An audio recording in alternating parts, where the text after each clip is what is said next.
AWASQA, I am reaching out on behalf of the United States of KAILASA in response to the blatantly misleading and defamatory article published on your website on August 15, 2024. This article, titled, "What is an imaginary state called KAILASA doing in Ecuador and why is it interested in the indigenous territories of the Ecuadorian Amazon?" is not just irresponsible journalism, it is a deliberate, unethical attack perpetuating a dangerous disinformation campaign against the indigenous Hindu communities represented by KAILASA. It is shocking that a media outlet of your standing would publish such a one-sided, biased narrative without even attempting to contact us for our perspective, by ignoring fundamental journalistic principles, truth, accuracy, fairness, and impartiality. You have fueled harmful stereotypes and incited hatred against an already persecuted minority. We strongly condemn this Hindu-phobic, anti-indigenous, and racist disinformation. Your reckless reporting echoes the historical genocide and ethnocide of Hindus, and AWASQA, you have now actively contributed to this dangerous legacy. The United Nations Human Rights Committee under the ICCPR unequivocally protects the right to life and dignity without discrimination, persecution, or incitement to hatred. This is the most fundamental human right, and AWASQA, you have violated it.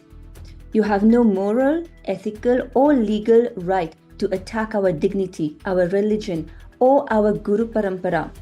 This is a direct assault on our human rights and religious freedom. Let's examine how AWASQA has violated every principle of ethical journalism: truth and accuracy, independence, fairness and impartiality, humanity, accountability. AWASQA, you have a duty to act immediately, retract the false defamatory statements, publish an apology. This is not just a complaint, it is a demand for justice. Your article labeling the United States of KAILASA as an imaginary state and a fictitious state is not just factually incorrect, it is a deliberate misrepresentation of international law and a blatant disregard for the rights of indigenous peoples. Let me make this very clear to you. KAILASA is not fictitious. It is a sovereign entity with historical, cultural, and legal legitimacy under international law. First, let's address your fundamental misunderstanding.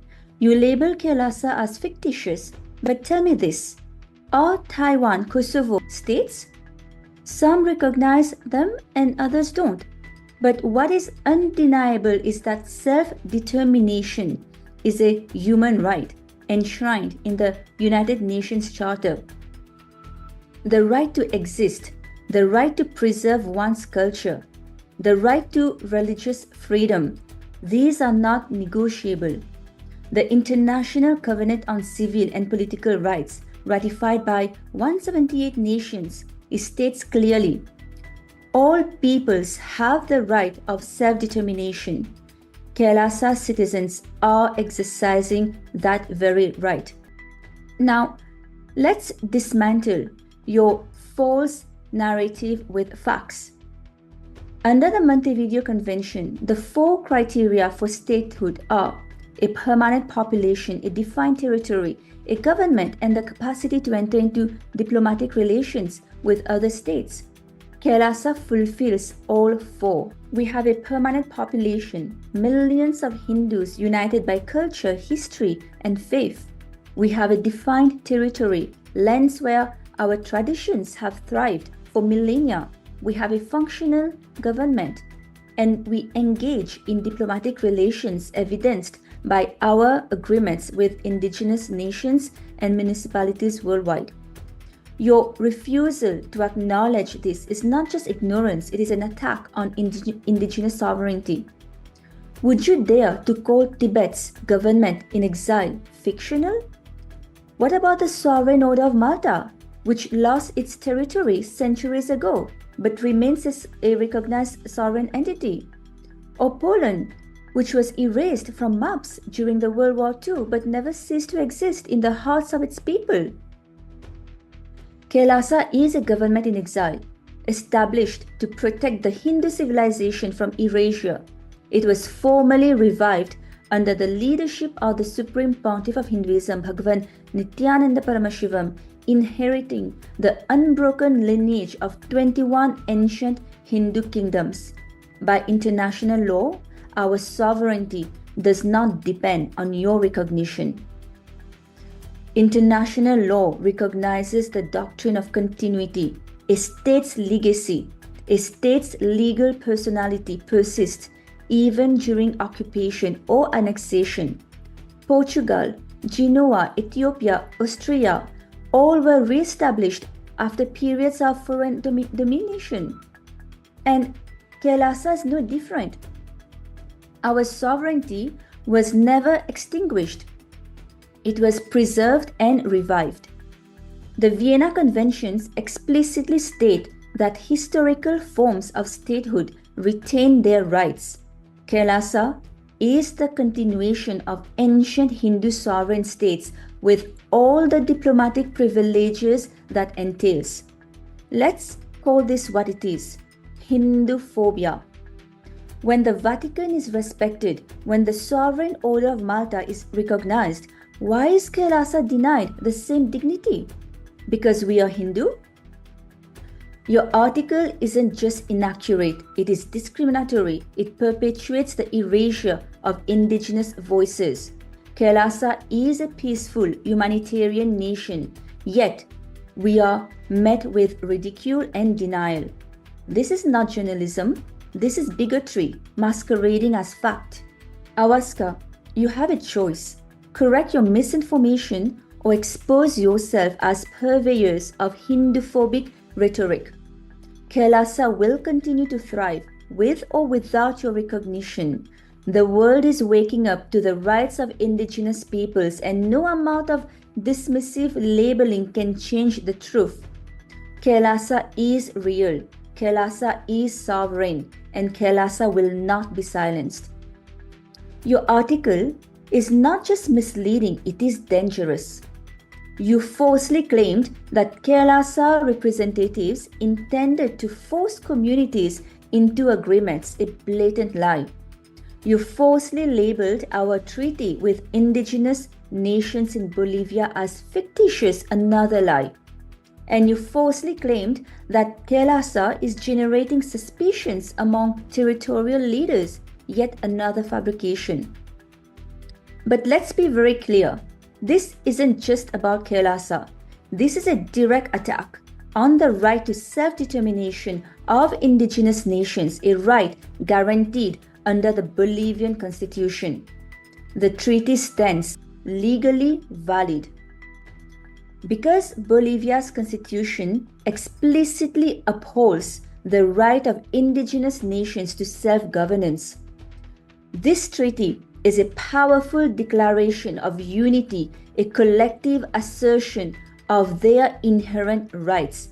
But now, anti-indigenous lobbies like AWASQA are trying to strip these nations of the very rights they fought for, rights they were denied for generations. After centuries of exploitation, after centuries of systematic injustice, they're once again persecuted, their ancestral rights challenged, their dignity attacked.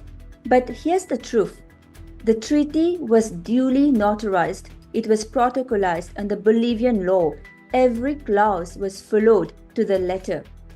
Kailasa has gone above and beyond to respect Bolivian constitutional standards. Our agreements explicitly state payment effectuated after ratification. This means no disruption of sovereignty, no violation of laws, no coercion. Indigenous nations chose to partner with Kailasa willingly. Why? Because they saw real impact. Free education, nutritious food, healthcare. Because they recognize a true ally in their fight for self-determination. Through the United Ancient Nations, the UAN, we've united over 125 indigenous nations. We've provided grants, resources, and global solidarity. And yet, media like AWASQA, driven by Hinduphobia, racism, and anti-indigenous bias, are trying to silence them. But they won't be silenced.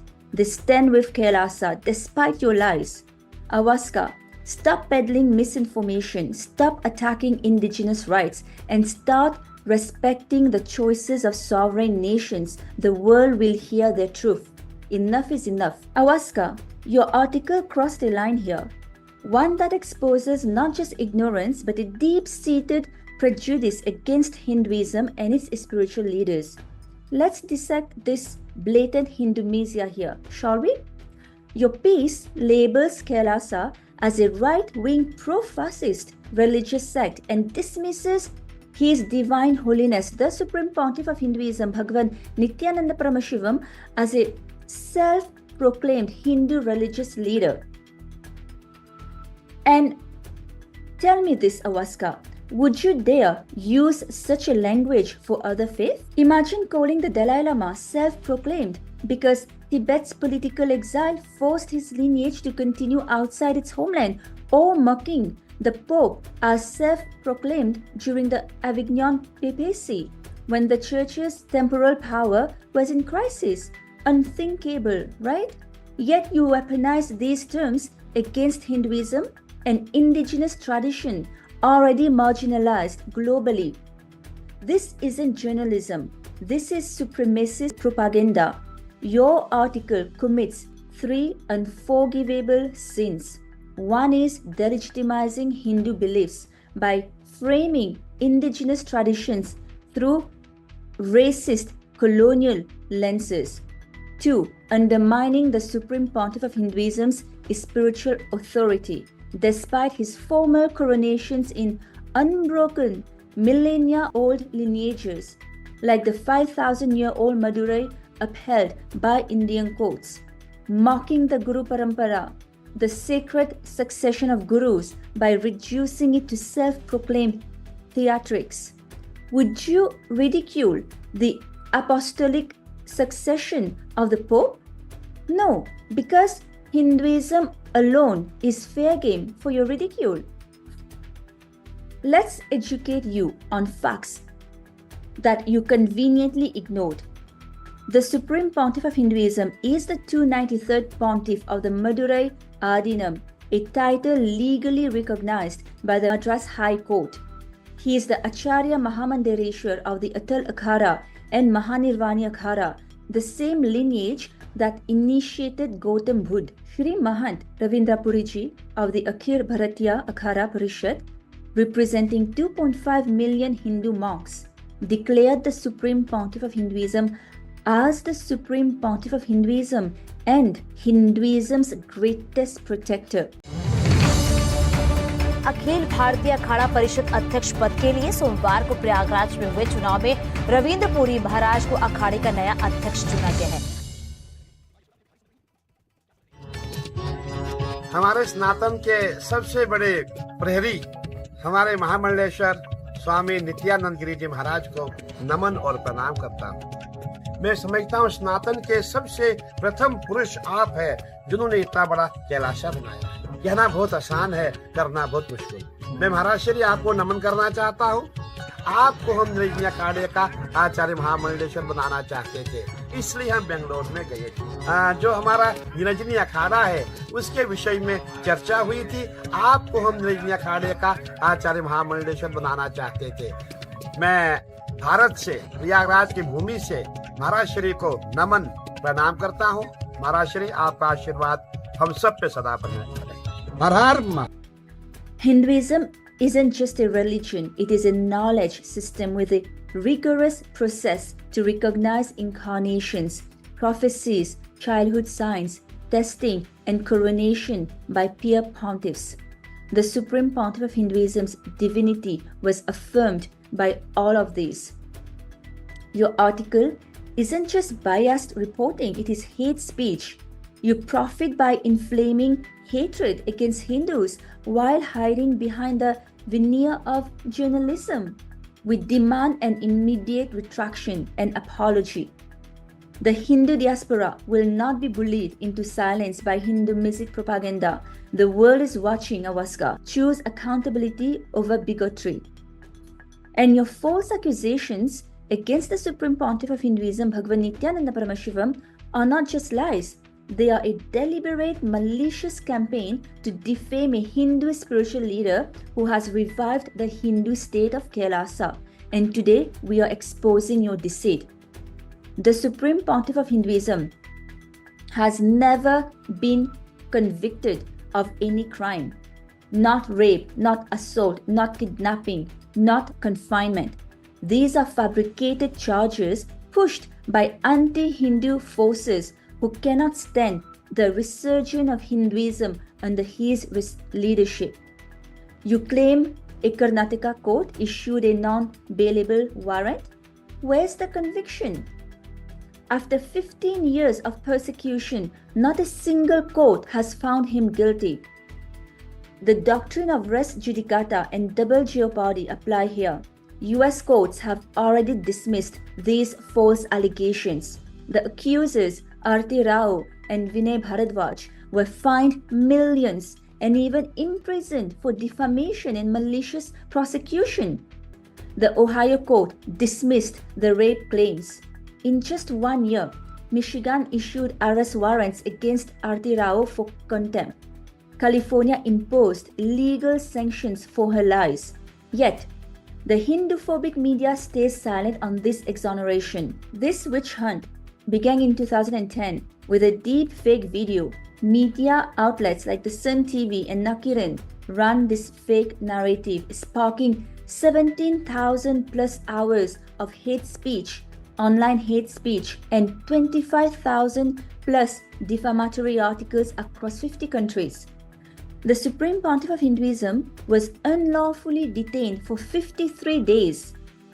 The police interrogated over 100 devotees, offered bribes for false testimonies, yet not a single victim came forward. The Karnataka High Court itself noted the media's undue influence in tarnishing his name. And now, the kidnapping lie? The Gujarat High Court directly interacted with the so-called victims and concluded they are adults, free and happy on their spiritual path. There is no confinement, no duress. The case was dismissed for being baseless and vexatious. The Supreme Pontiff of Hinduism wasn't even in Gujarat when this false case was filed. Yet, AWASQA continues this charade. While you spread lies, here's the real persecution. The Supreme Pontiff of Hinduism has faced 70 plus assassination attempts, more than 250 sexual assaults on his monks, nuns, and disciples, over 124 legal cases, $27 million in destroyed heritage properties. This is not justice, this is a genocide against Hinduism. In February 2024, the Ramanagara Court finally took action. Lenin Karupan charged with rape, extortion, and criminal intimidation for creating the deep fake video. 4 non-bailable warrants issued against him. His bail petitions dismissed. The lawyer Sridhar arrested, bail denied. International human rights experts, including the former UN jurist Jeffrey Robertson and Ontario's former Attorney General Maliha Wilson, confirmed this is a persecution, not a prosecution. Even 11 medical experts from the US, Canada, and India confirmed the Supreme Pontiff of Hinduism has a condition that makes rape biologically impossible. Yet, Hindu-phobic media ignores this truth. AWASQA, your lies are crumbling. The courts have spoken. The truth is out. This is not just about the Supreme Pontiff of Hinduism. This is about the systematic destruction of Hinduism. But we will not be silenced and we will not back down.